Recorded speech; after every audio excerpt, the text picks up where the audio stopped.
Let's walk through the process of pairing an Aquascape Smart Control receiver to the Aquascape app.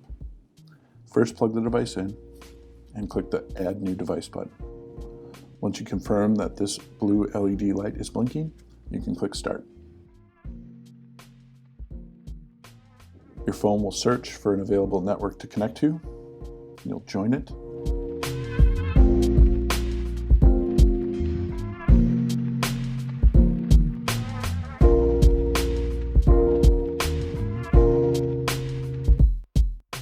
Once your phone has connected to the device, you can then search for available wireless networks. If you don't want the wireless network that is suggested, you can click the down arrow and choose your own.